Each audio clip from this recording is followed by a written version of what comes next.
The Vexery Empire had ruled the known galaxy for 10,000 years, and in all that time, no species had ever stood against them and survived to tell the tale. They were the apex predators of the cosmos, the ultimate conquerors.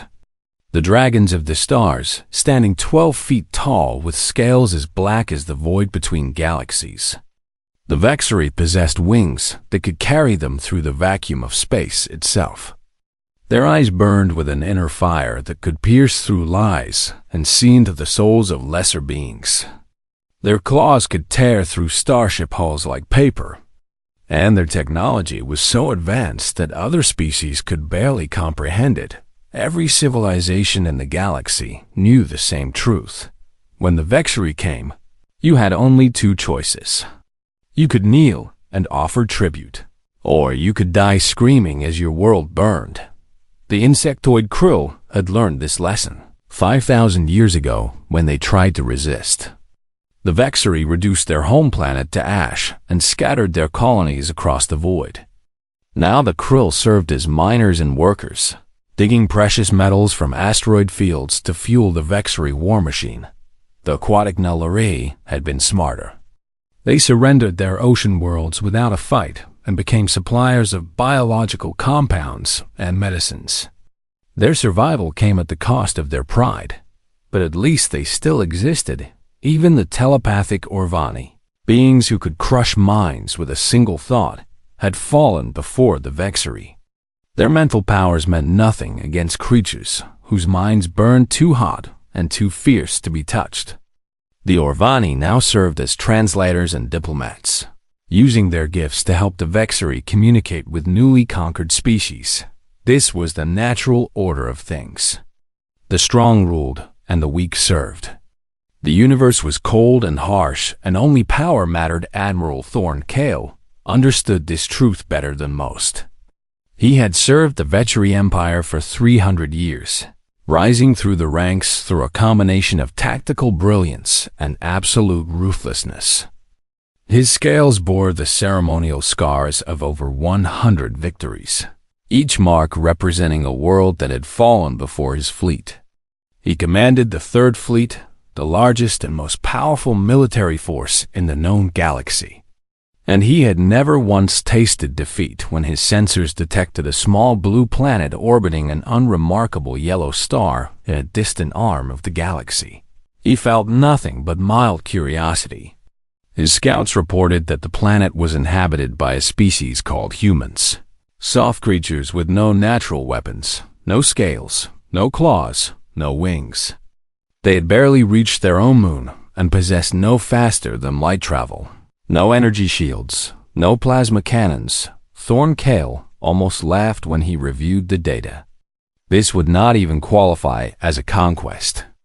It would be more like stepping on an insect. He ordered his flagship, the Dread Sovereign, to set course for the Blue World. STANDARD intimidation protocol would suffice. He would descend from the sky in all his terrible glory, and the humans would fall to their knees and beg for mercy. He had seen it happen countless times before. The journey took 3 standard cycles, and Thorn Kale spent the time reviewing what little information his scouts had gathered about humanity.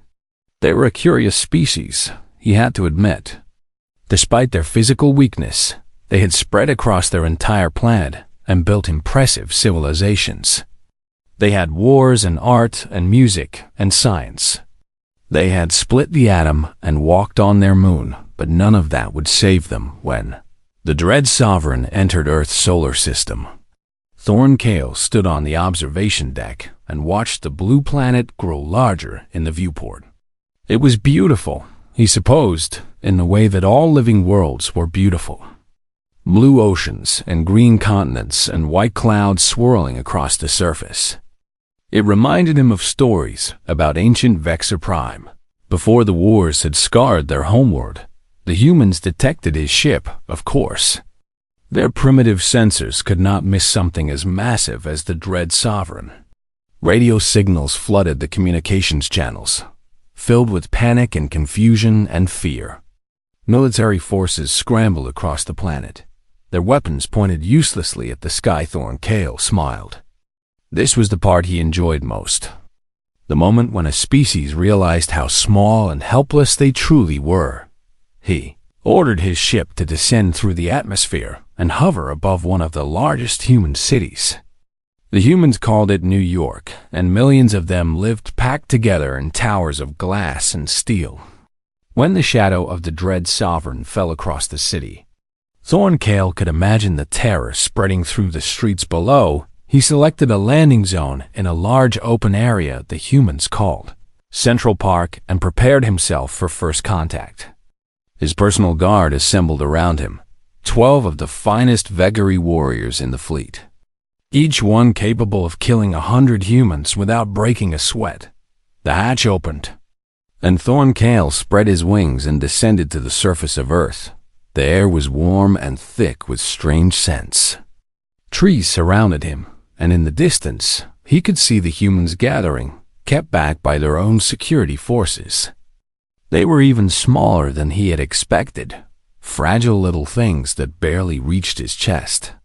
How had they ever survived on this planet? He waited for the delegation to approach. There was always a delegation. Frightened leaders who would stammer and beg and offer whatever he demanded in exchange for mercy. But something was wrong. The humans were not screaming. They were not running. They were watching him with expressions he could not quite read. And then a group of them began walking toward him, not crawling on their knees, but walking upright with their heads held high at. The front of the group was a young woman with hair the color of autumn leaves and eyes that held no fear at all. She stopped a few feet away from Thornkale and looked up at him. And then she did something that no conquered species had ever done in 10,000 years of vexery history. She smiled at him as if he were a friend she had been waiting her whole life to meet. "Welcome to Earth," she said, and her voice was warm and steady. "We've been waiting for you for a very long time." Thornkale, conqueror of 47 worlds, supreme commander of the mightiest fleet in the galaxy, found himself completely and utterly speechless. The woman who had greeted Thornkale was named Kate Sullivan, and she was a xenolinguist who had spent her entire career preparing for a moment that everyone told her would never come. She had studied every theory about alien contact, learned every language pattern that might help her communicate with beings from beyond the stars, and dreamed every night of the day when humanity would finally meet its cosmic neighbors. Now that day had arrived, and she was not afraid. Thornkale stared down at her with eyes that burned like dying stars, his massive form casting a shadow that swallowed her completely. His guards shifted behind him, their claws flexing with barely contained violence. Any other species would have been on their knees by now, weeping and begging for their lives, but Kate Sullivan simply kept smiling. "You are not afraid," Thornkale said, and his voice rumbled like thunder rolling across mountain peaks. "Why are you not afraid?" Kate tilted her head, as if the question confused her. "Should I be afraid? You have come such a long way to visit us. It would be rude to greet a guest with fear." Thornkale did not know what to say. In 300 years of conquest, he had never encountered anything like this. He looked at the other humans gathered nearby and saw the same strange calm in their eyes. Some of them were even crying, but not from terror. They looked like people who had just witnessed a miracle. "We do not come as guests," he said, trying to regain control of the situation. "We come as conquerors. Your world now belongs to the Vexery Empire. You will kneel before me and swear your loyalty, or you will be destroyed." Kate nodded slowly, as if she understood perfectly. "I hear your words, Admiral. But before we discuss the future of our world, would you allow me to show you something? Something I think you need to see." Thornkale narrowed his eyes. This was a trick. It had to be a trick. No species simply accepted conquest with a smile and a request to show the conqueror around like a tourist, but curiosity had always been his weakness. It was what had driven him to explore the stars in the first place. And there was something in Kate Sullivan's eyes that he could not ignore. Something old and deep and strangely familiar. "Show me," he said. Kate led him through the city, and the humans parted before them like water flowing around stones. They did not run or scream. They simply watched with those strange expressions of wonder and joy. Some of them reached out their hands as Thorncale passed. Not to attack, but as if they wanted to touch him. To make sure he was real, she brought him to a massive building made of white stone, a place the humans called a museum. Inside were treasures from across human history, artifacts and artworks that spanned thousands of years, and everywhere he looked, Thorncale saw dragons' paintings covered the walls, showing great winged creatures breathing fire and soaring through the sky. Sculptures stood in alcoves, depicting serpentine bodies covered in scales. Tapestries hung from the ceiling, woven with images of humans and dragons fighting side by side against monsters and demons. "What is this?" Thorncale demanded. His voice barely a whisper. Kate stood beside him and gestured at the countless images surrounding them. "This is what we call mythology. These are the stories we have told ourselves for as long as we have existed. Stories about beings like you." She led him deeper into the museum, through gallery after gallery filled with dragons. Chinese dragons that brought rain and good fortune. European dragons that guarded treasure and tested the courage of heroes. Japanese dragons that lived in the sea and controlled the tides. African dragons that created rivers and mountains. Dragons from every culture, every civilization, every corner of human history. "For 60,000 years, we've dreamed of you," Kate said. "We did not know where the dreams came from or why they felt so real. We only knew that somewhere out there in the darkness, there were beings like you waiting for us. And we loved you before we ever met you." Thorncale felt something crack inside his chest, something he had not felt in centuries. It took him a moment to recognize the emotion, because it had been so long since he had experienced. "I felt wonder. This is impossible," he said. "You could not have known about us. We have never visited this world." Kate looked up at him with those fearless eyes. "Are you certain of that, Admiral? Are you absolutely certain that no Vexery has ever set foot on Earth?" Thorncale opened his mouth to answer, but no words came out. The truth was that he did not know. The Vexery had been traveling the stars for hundreds of thousands of years. There were gaps in their history, periods of civil war and chaos when records had been lost. Was it possible that someone had visited this small blue world and then forgotten about it? The humans continued to surprise him at every turn. They did not try to fight or flee. Instead, they welcomed the Vexery like long-lost family. They offered food and drink and asked endless questions about life among the stars. They showed the Vexery their music, their art, their literature, their films. Thorncale watched a human movie about a boy who befriended a dragon and helped it return to its family. He listened to human songs about flying on the backs of great winged beasts. He read human stories where dragons were not monsters to be slain, but guardians to be honored.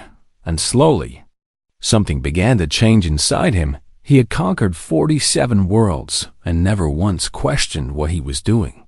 It was simply the way things were. The strong ruled and the weak served. But these humans, these soft, fragile, impossible creatures, were showing him a different way. They did not see strength as a reason to dominate. They saw it as a reason to protect. They did not see power as a tool for conquest. They saw it as a gift to be shared. They looked at Thorncale and did not see a monster to be feared. They saw a guardian who had finally come home on the third day of his visit. Kate Sullivan found him standing alone on the roof of the museum, staring up at the stars. She climbed up beside him and said nothing for a long time, simply sharing the silence. "Why?" Thorncale finally asked. "Why do you love us? We came here to enslave you. We came here to take everything you have. How can you possibly love beings like us?" Kate considered the question carefully before answering. "Because love is a choice, Admiral. And we choose to believe that even the strongest beings in the universe have the capacity for kindness. We choose to see the guardian inside the conqueror. We choose to remember the stories, even when reality seems to contradict them." She reached out and placed her small, fragile hand on his massive, scaled arm. "The question is not why we love you.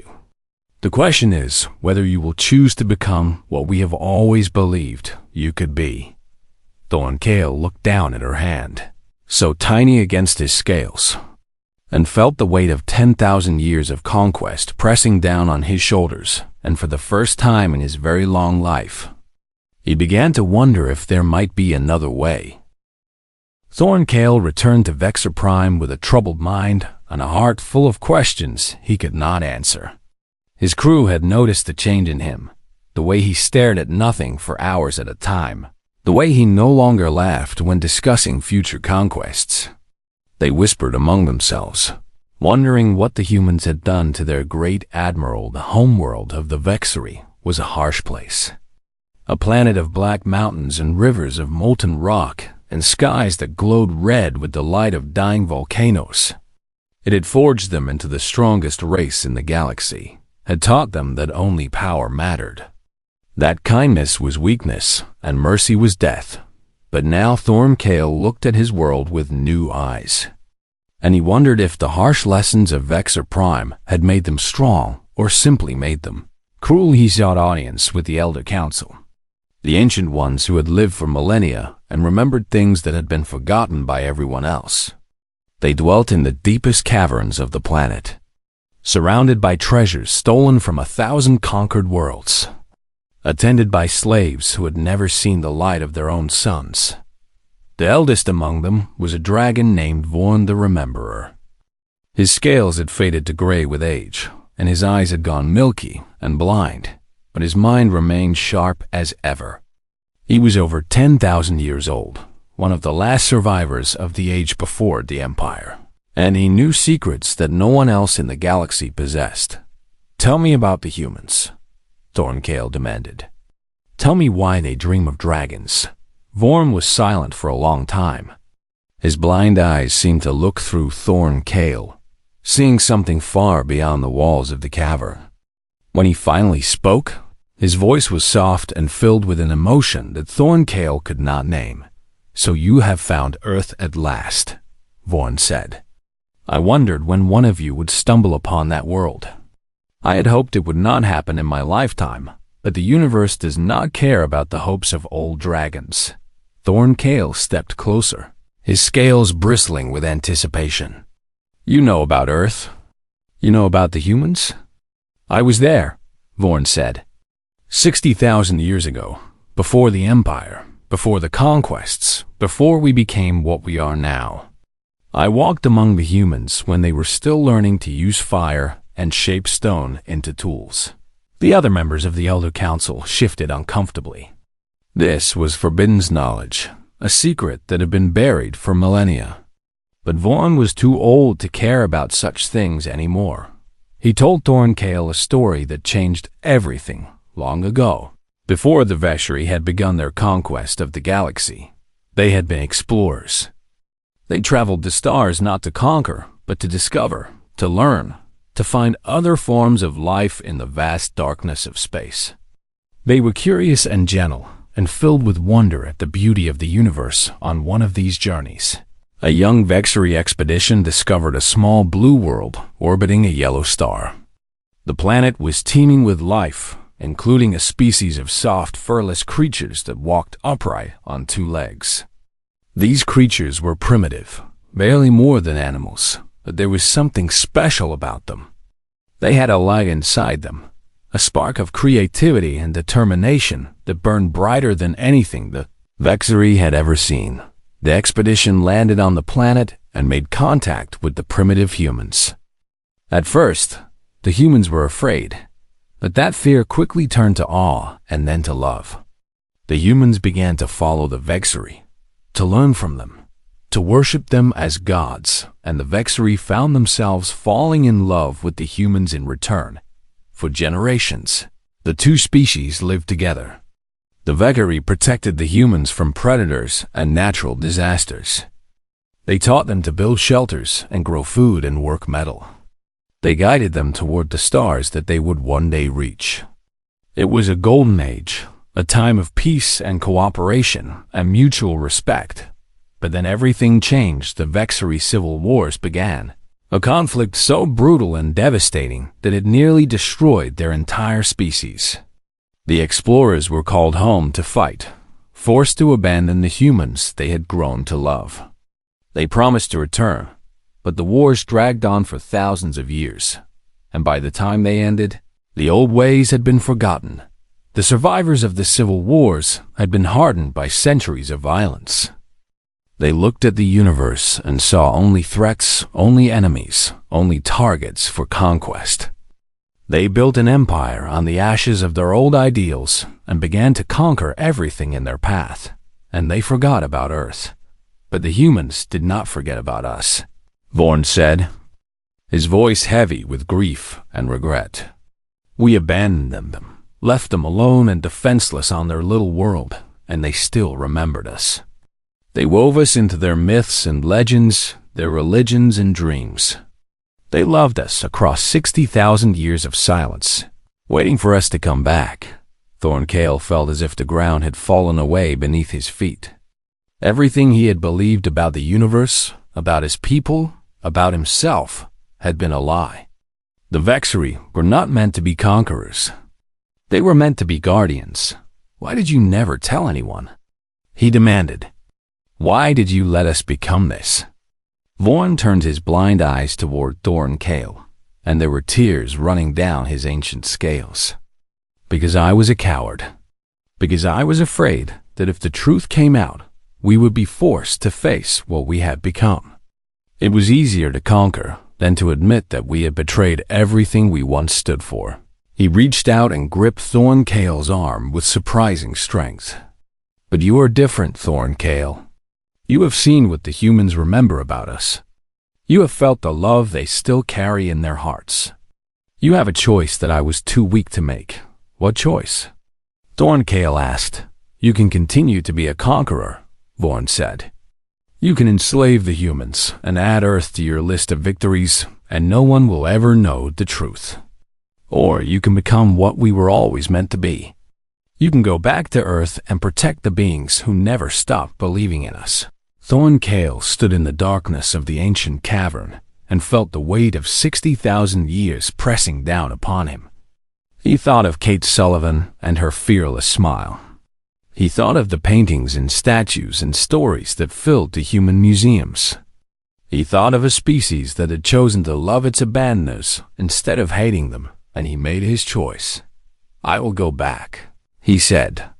I will protect them. Vorn smiled for the first time in 10,000 years. Then perhaps there is hope for us yet. While Thorncale was learning the truth about his people on Vexaprime, danger was approaching Earth from the darkest corners of the galaxy. The Krill Collective had been watching, waiting, planning, and they saw an opportunity that was too good to pass up. The Krill were insectoid creatures, beings of chitin and acid and endless hunger.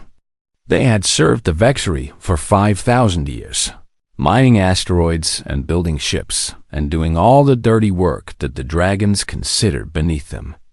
They hated their masters with a passion that burned hotter than any star, but they were too weak to challenge the Vexari directly. But Earth was different. Earth was unprotected. Earth was the key to everything in Prime. The Supreme Commander of the Krill Collective had intercepted the reports about the human world. He knew that the Vexari had taken a strange interest in these soft creatures, though he did not understand why. What he did understand was leverage. If the Krill could capture Earth before the Vexari officially claimed it, they would have a bargaining chip that could change the balance of power in the entire Galaxy 50 Krill. Hive ships dropped out of hyperspace above Earth, each one carrying millions of warrior drones and enough firepower to reduce the planet to ash. They surrounded the world like a swarm of locusts, their weapons charged and ready. Their hunger barely contained Chiton Prime, broadcast a message to the humans below, his voice clicking and hissing through every radio frequency on the planet. Creatures of Earth, this is your only warning. Surrender your world to the Krill Collective immediately, or you will be harvested. Every man, woman, and child will be taken and processed for biological material. Your cities will be stripped of resources. Your planet will be drained until nothing remains but dust. You have one standard cycle to comply. The humans had no fleet, no planetary shields, no weapons capable of reaching orbit. Their military forces scrambled to respond, but everyone knew the truth. There was nothing they could do against 50 hive ships. They were helpless, defenseless, doomed in a bunker beneath the Rocky Mountains. The leaders of Earth gathered to discuss their options. Generals and presidents and prime ministers sat around a table and stared at holographic displays showing the Krill Armada. Some argued for surrender, hoping that cooperation might lead to better treatment. Others argued for resistance, preferring to die fighting rather than be harvested like cattle. But one man had a different idea. His name was Danny Vance, and he was a pilot in the United States Air Force. He was 32 years old, with brown hair and green eyes and a crooked smile that had gotten him into trouble more times than he could count. He had no family, no wife, no children. He had nothing to lose and everything to give. "Let me go up there," he said to his commanding officer. "Let me fly a shuttle right at the lead hive ship." General Howard Drake looked at him like he had lost his mind. "That would be suicide, Captain. The Krill would blast you out of the sky before you got within 100 miles. "Maybe," Danny said, "but maybe not. The Krill want to capture us alive for harvesting. They might hesitate to shoot down a shuttle that could be carrying valuable specimens. And even if they do kill me, at least I will have tried. Tried to do what?" The general demanded. "What could you possibly accomplish by flying into the middle of an alien armada?" Danny took a deep breath and explained his plan. He had been following the reports about the Vexery visit, about the dragons who had come to Earth and then left without conquering.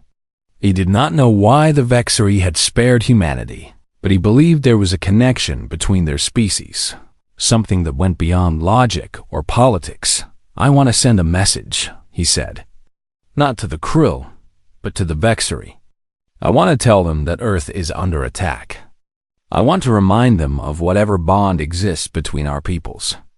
I want to ask them to come back." General Drake shook his head. "The Vexery are 3 systems away. Even if they heard your message, they would never arrive in time. And why would they care? They are conquerors, not saviors. They have no reason to protect us." "Maybe not," Danny admitted. "But Kate Sullivan told me something before the Vexery left. She said that the dragons had been guardians once, a long time ago. She said they had forgotten who they were, but that maybe they could remember. I choose to believe that she was right. I choose to believe that the Vexery will come." The general was silent for a long moment, staring at the young pilot who was volunteering to die for a hope that might not be real. Finally, he nodded. "Go," he said. "And may whatever gods exist have mercy on us all." Danny Vance climbed into a small shuttle and launched into the darkness of space. The Krill sensors detected him immediately, but just as he had predicted, they did not fire. A single human shuttle was no threat to their armada, and live specimens were more valuable than dead ones. He flew directly toward the lead hive ship, a massive organic structure that pulsed with sickly green light. And as he flew, he broadcast a message on every Vexery frequency he could find. "This is Earth calling any Vexery vessel. My name is Danny Vance, and I am a human. Our world is under attack by the Krill Collective.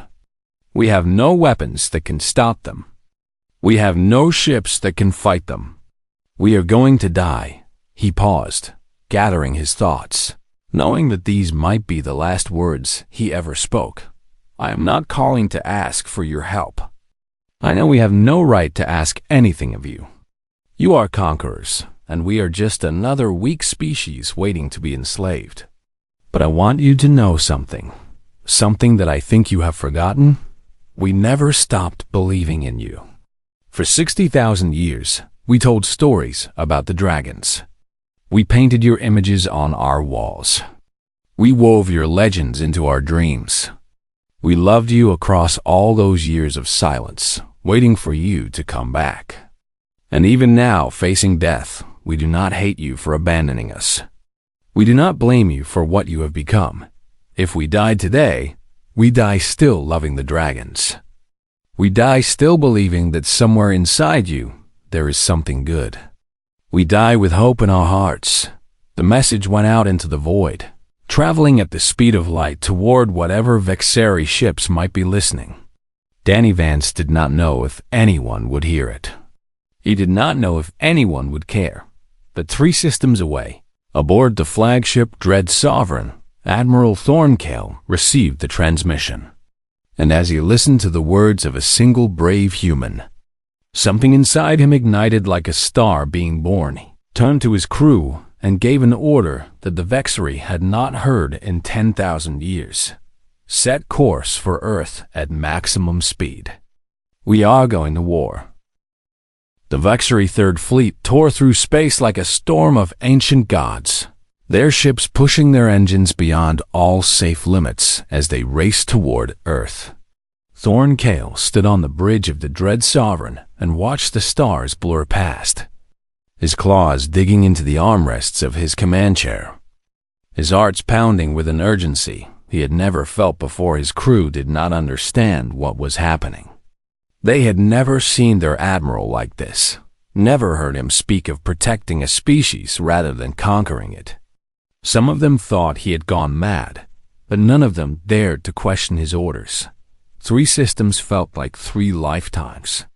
Every second that passed was a second closer to humanity's destruction.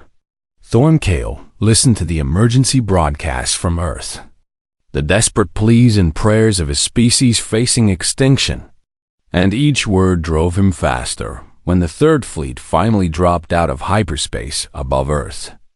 The sight that greeted them filled Thorncale with a rage he had not known. He was capable of feeling the Krill Armada had begun its attack. Hive ships were descending through the atmosphere, their harvesting pods dropping toward the major cities. Millions of humans were being captured, dragged screaming into the organic holds of Krill vessels. The sky was filled with fire and smoke, and the sound of a world dying, but the Vexari had arrived. And they had not come to watch. All ships.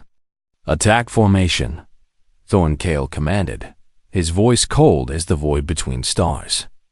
Target the Krill Hive ships. Destroy every one of them. Let none escape. The Third Fleet spread across the sky like wings of shadow, and then they struck. Plasma cannons tore through Krill vessels like claws through flesh. Missiles streaked across the darkness, leaving trails of fire in their wake. Vexari fighters swarmed around the hive ships, their pilots screaming ancient war cries that had not been heard in Millenniacan Prime could not believe what he was seeing. The Vexari were attacking their own servants, their own subjects, in defense of a primitive species that had nothing to offer. It made no sense. It violated every law of the galaxy. Retreat, he ordered, his voice clicking with fear. All ships, retreat immediately. But it was too late for retreat. The Third Fleet had surrounded the Krill Armada, trapping them between the guns of the Vexari and the surface of Earth. There was nowhere to run, nowhere to hide, no hope of survival. Thorncale flew his personal fighter into the heart of the battle, his wings spread wide as he dove toward the lead hive ship. He was not content to watch from the bridge of his flagship. He needed to feel the fight, to prove with his own claws that the Vexari had finally remembered who they were meant to be. He crashed through the hull of Chiton Prime's command ship and tore through the corridors like a force of nature. Krill warriors threw themselves at him, and he destroyed them without slowing down. Nothing could stop him. Nothing could even slow him down. He found Chitin Prime in the central chamber, surrounded by his personal guard. The Krill commander raised his claws in a futile gesture of defiance. "Why?" Chitin Prime demanded. "Why do you betray your own empire for these worthless creatures? They are nothing. They have nothing. Why do you care?"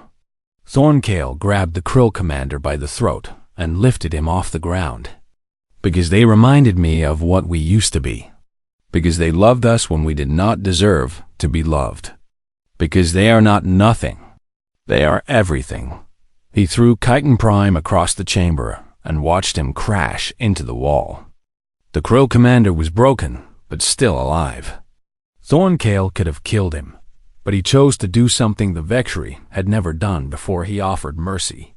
"Take your surviving ships and leave this system," Thorncale said. "Go back to your colonies and tell every species in the galaxy what you witnessed here today. Earth is under the protection of the Vexry Empire. Any who threaten this world will face our full wrath. Not because humans are weak, but because they reminded us of who we were always meant to be." The battle was over within an hour.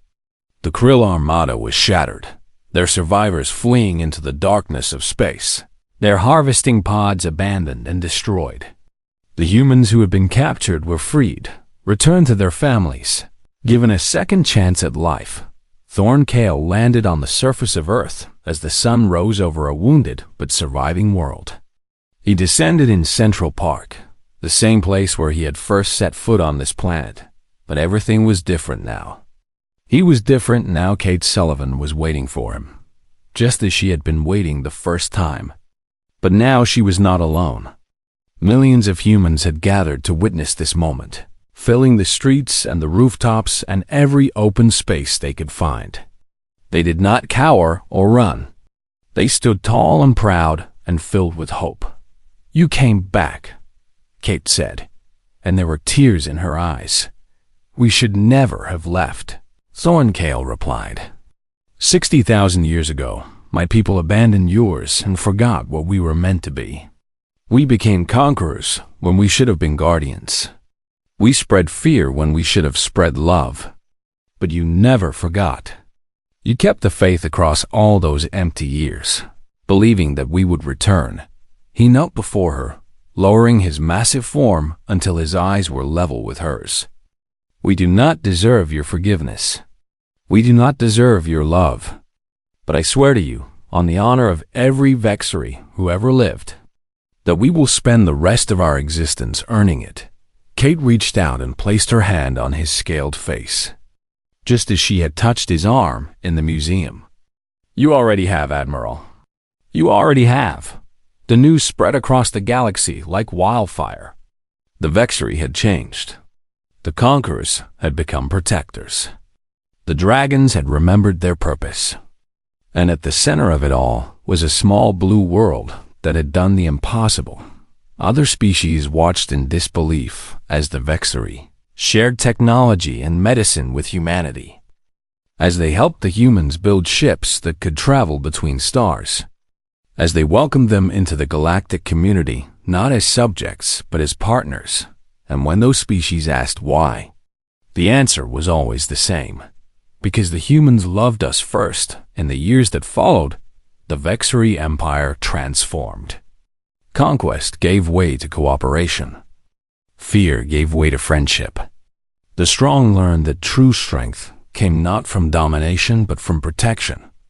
And the dragons who had once been the terror of the cosmos became the guardians of a new age. Thorncale lived for another 1,000 years, and he spent every day of those years keeping his promise.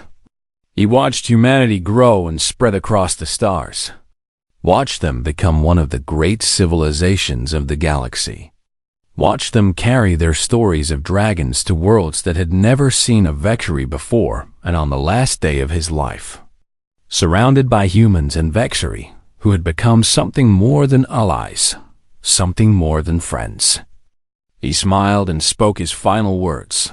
"They kept faith in us for 60,000 years. We will keep faith in them forever." The strongest race in the galaxy had feared nothing in all their history, but they had learned to love. and that made them stronger than they had ever been before. And the humans who had tamed the dragons with nothing but stories and hope looked up at the stars and knew that they would never be alone again.